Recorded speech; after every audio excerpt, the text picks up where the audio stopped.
Hello and welcome back to another episode of You Want to Do What. Today I've got David Hunt on, and he's an executive coach. Hi, David. Hi, Daniel. How are we today? I'm good, thank you, and thanks for having me on the show.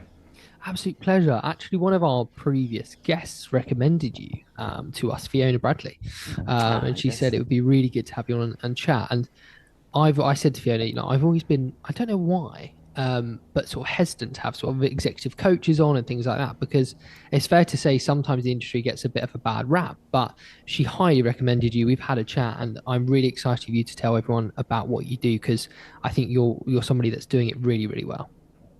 Lovely, thank you, Daniel, and thanks. I have to thank Fiona as well. Definitely. So, do you want to tell everyone a bit about what you actually do, David? Yeah, sure. So what I do, I guess, is in its simplest form, is I help people live up to their potential, and what that means is that could be sort of potential in their careers, potential in their life. So they might be going through particular challenges, or they want to achieve something that feels a bit out of reach from where they are standing at this point in time.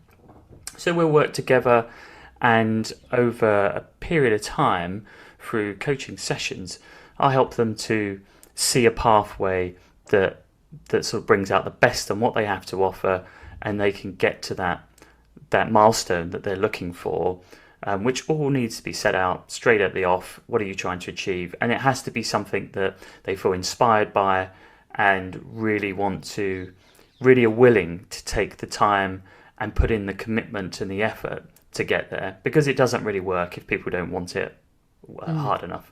So, is this about helping people to build habits and also offer some sort of accountability to them?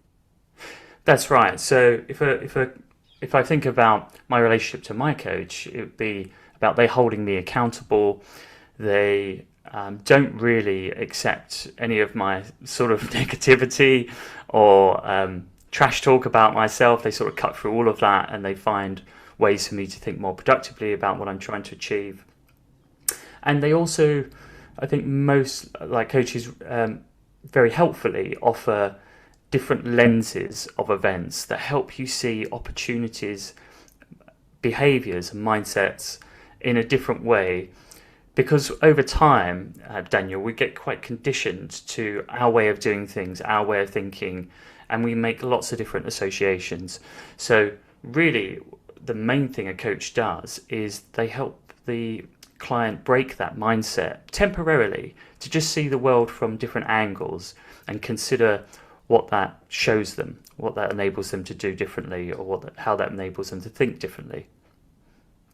So, how do you even begin to sort of get into something like this? Because I imagine it's not something you can go to university for and get a degree, and maybe you can, but how did you get into it, for example? Well, it's interesting. It's not as well known of, I suppose, an industry or pathway as that people would typically talk about. But there are courses you can do at university, but it's not necessary to really get into there. So for me, for example, I spent 17 years as a management consultant, and there are a lot of synergies between consulting and coaching. For one, you do a lot of facilitation. You're not really making decisions for the client. You're trying to help them see things from different perspectives, like we talked about earlier. And I suppose for me, through having such a long career in consulting, I gradually got introduced to a lot of the tools and techniques and ways of doing things that are also adopted in coaching. So I got to a point where I sort of decided, actually, I just want to do all of the people development stuff, as much as that's possible, and a bit less of the sort of traditional consulting work. So I think for people wanting to get into it, I think it definitely helps to have a background in a profession, although it's not completely necessary. I do know coaches that have studied at a university, joined training providers, and then sort of gone on from there. But personally, for me, it was drawing on my own experiences of having coaches working in a very high paced high pressure and demanding industry that's then given me a real insight to how people think and an appreciation for what a coach can do for somebody. And I'm somebody that's run teams of like 30 plus people, different providers, multi-skilled teams, multidisciplinary. And the bigger the bigger the project and program and the more responsibility you get, you start to realize that actually you can't rely on your expertise of things anymore. You really need to rely on the people you have around you. So sort of two things there. You need to know how to hire good people and spot people that are really going to make the difference and give your team the edge. And also you need to know how to get the best out of those people once you've got them and the people that you do have available. And you don't always have choices. As a consultant, you can sometimes often adopt the clients or some of the client's staff into your team. And so you have to think about, how do I get the best out of everybody? I'm not going to make everybody superstars, but a 5 or 10% increase in their performance, their positivity, their optimism of the outlook can go a long way when you're talking about days and weeks on a project. No, that's really interesting that you've come from that sort of management consulting background and then decide to really focus on the, the actual the personal side of it, if you like, the personal development side of it. But is it fair to say that to go into this industry and work in it, you have to be self-employed, or are there big consultancies that maybe offer this sort of executive coaching? How does the industry look to you? So the industry is a bit scattered. So there are organisations that you can, if you're looking for a coach, there are organisations and platforms out there that's sort of a little bit like your Uber idea of find me a coach, and there's like star ratings, reviews, and sort of a bio on those people. There are some organisations that offer coaching, and some organisations now, especially these days, are trying to develop some of that capacity in-house. I think I'm seeing a lot more leaders becoming interested in coaching skills, and there's a big school of thought now about there are sort of two aspects to being a leader, and one is the providing the vision and the conditions for people to be successful, and the other part is getting the most out of people, and coaching is a great way of doing that. So I think we're seeing a few different aspects of that breaking into the business world. If you're working for a large organisation, so say one of the big consultancies or in the civil service, there are provisions for coaching there. But as I'm sure people would, your listeners would appreciate, it's a very personal thing, coaching. It's not really the kind of thing you could just say, I need a coach, somebody find me a coach, and they turn up and you have an absolutely amazing coaching session. You've really got to find the person that is going to work best with you, click with you, and it's very personal. You're going to be sharing lots of sensitive information with them. I like working people that have come from my industry, because for me it sort of helps us both cut through a lot of misunderstanding on things, because we're sort of coming from similar places. Now that doesn't mean I know everything about where they're coming from, but I've got a good idea, like 50 to 60%. I've got a great understanding straight from the off. Does that answer your question, Dane? Yeah, certainly. And then how do you think people are personal development's growing, isn't it? As an industry, more people are getting interested. Like you just said, there's a change in thought process for leaders that they need to also offer some sort of coaching to their staff, or to have coaching themselves to make them a better person, a better worker. Now, the industry is definitely growing. How do you see that continuing? Is it maybe coaches for, like you're saying, maybe specific industries? So you've done management consulting, maybe there'll be a whole bunch of coaches for that, and different industries, or do you think you can be a coach across multiple industries? How do you see it growing? So I don't think it's necessarily essential for you to be coached by someone that's from your industry, but we're definitely seeing a lot more niching now. So I couldn't tell you if that's purely for marketing reasons, that people are sort of try and find innovative ways of presenting themselves to people to make themselves more attractive. So that kind of thing. But I think we'll see a lot more of that sort of dissecting of down to very granular level of detail of what kind of coach you could be looking for.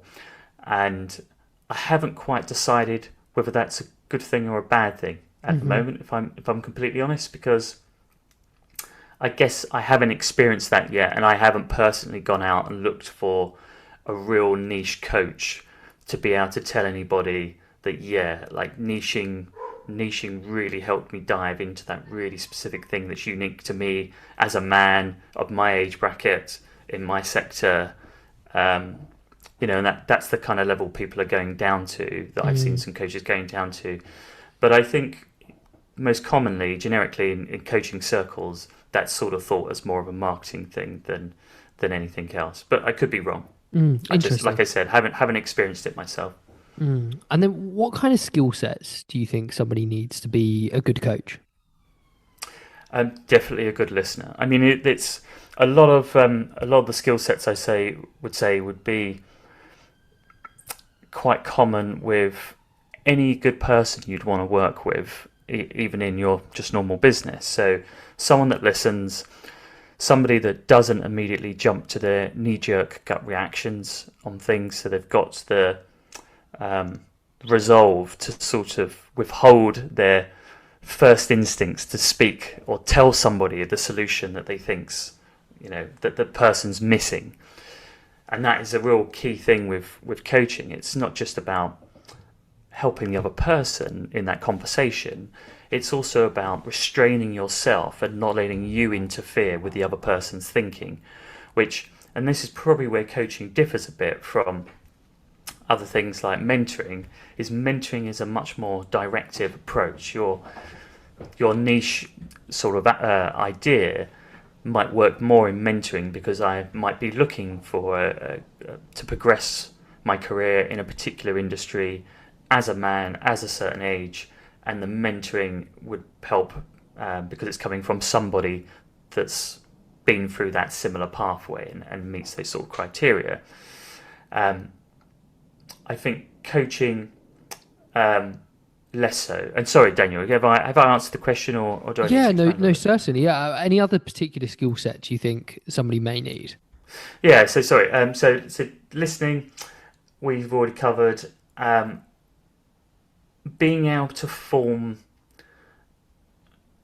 open questions, I would say, and that is a skill. And I mean, for me personally, you can learn it a bit, but it's not just about asking open questions. It's about the timing, and that is something that I think just comes with a lot of experience, and that's why coaches have to do a lot of hours in their training to become a coach, because these things aren't really easily taught. They are things that are experienced, and it's really only when you're really in control of yourself and, like I said, listening intently, restraining any of your knee-jerk responses to what someone might be saying, which could be all sorts of things, is then being able to go, right, I've heard something there, I've got an idea, I'm feeling quite inquisitive, I'm going to ask this question at the right time, and hopefully that will have the impact. And it sounds quite a minutiae thing, and it really is in a coaching session. You can ask a bunch of questions sometimes, and you're just not really scratching. You're just scratching at the surface. You're not really getting to the sort of acorn of what's going on. And then suddenly you'll get that question, and it just changes the whole conversation. It could be 10 minutes in, 20 minutes in, 40 minutes in. And that's, as a coach, that's something you're always trying to develop. You want to try and get those deep insights earlier in the conversation to give the person the greatest amount of time to really play with those ideas and look at the world through those perspectives. That's really interesting. Let's talk a bit about accreditations and kind of theories that people need to learn, because it's fair to say there are a lot of people online calling themselves coaches and offering advice to people. But how would you go about sort of making yourself maybe a bit more official? Are there theories you need to learn? Are there accreditations you can get to make yourself best placed to go into this? Well, there definitely are. So personally, I'm accredited by the EMCC, and there is another big organisation called ICF. And so there's a bunch of providers that certify courses that people can do to become a transformational coach or a life coach or executive coach. So I thoroughly recommend that people look for those accredited courses, because there are people working on these things all the time to make sure the most relevant and useful material is being put into those courses. And that's really what you want. You want to, when you're training, you want to see a broad landscape of tools and theories that you can choose from, because there are lots of different avenues you can go down as a coach. And again, when we talked about the niching, some people like to deep dive and specialize in just one or two different methodologies. So you really need to try the whole variety. If you go with a coach that's already chosen their niche and has already gone down that route, and they're not certified and aren't giving you that broad experience of everything that there is to offer in that sort of world, then you're potentially already narrowing your scope of what skills you're going to learn straight from the off. And you might just be learning somebody's style rather than here is the playing field. And what kind of theories are you actually learning in these courses? I'd imagine there's maybe an element to sort of the brain, psychology, maybe some things like that. But what kind of things are you learning about? Yeah, so it's like what you mentioned, but more specifically, so things like somatic coaching, which is really helping people work with their sort of four key senses, as we called it. So their thoughts, their feelings, their gut instinct, and what they're sensing from their body in different circumstances. And that is really about our bodies, our brains, all providing lots of different information to ourselves. But because of the sort of world we live in, we spend a lot of time just caught up in our heads. Most of the time, we forget that we have all these other instincts available to us.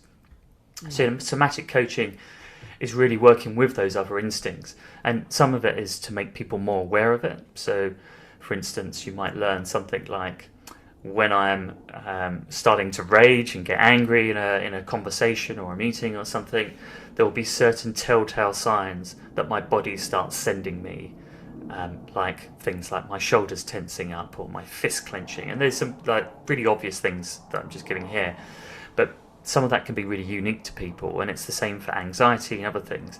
And the more aware of those things people can be, the more information they have, the more they can maybe have an intervention with themselves before things sort of spiral down one avenue of thought or emotional response to something. So that's somatics. Positive psychology is another big area, which, despite the name, isn't really about positive,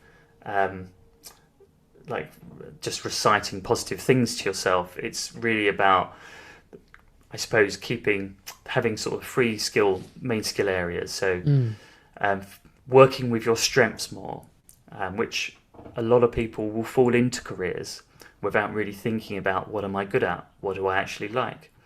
And I think that is changing. I think people are becoming a lot more aware of that. But you can still find yourself moving up a career ladder. And I've definitely seen it with people where in some traditional organizations, they think, well, that person's really good at their job, whatever their job might be. So say they are an engineer, systems engineer. They're really good at their job. We'd like to keep them. We'd like to keep them happy, pay them more money. Let's make them the manager of the engineers. But that might not be their skill set. And they're not going to say no to having extra money and the prestige, but that's not playing to their skill set and their strengths. And we often see a lot of people get promoted in that way, and that is not playing to their best position. And then they get all sorts of things there where they might drop out of that job, or they might becoming quite resistant to management, or just not motivating or managing the staff well. So I think there's those sort of aspects of positive psychology, as well as trying to find meaning in what you're doing. And you can live a very happy life, as I've met lots of professionals who are very happy with what they're doing because they are working to their strengths, and they're using their strengths on a very regular basis, and they can see the results of that, and that makes them happy. If you layer on meaning on top of that, and they really believe in the value of what they're doing and that it has importance in their world, then suddenly, you have really happy workers and people that are doing exceptional things and going that extra mile. So positive psychology isn't really the fluffy stuff at all. It's really about finding the positive elements of your life and your job, and then engaging with them as often as possible. Yeah, that sounds really that's really interesting. I've never heard somebody break down executive coaching into those parts, and it all kind of makes sense. And I can actually see where you get the value from that, definitely. And the theories you're learning are incredibly important as well. But for you, what's been the probably biggest positive you've had since you've started doing this work?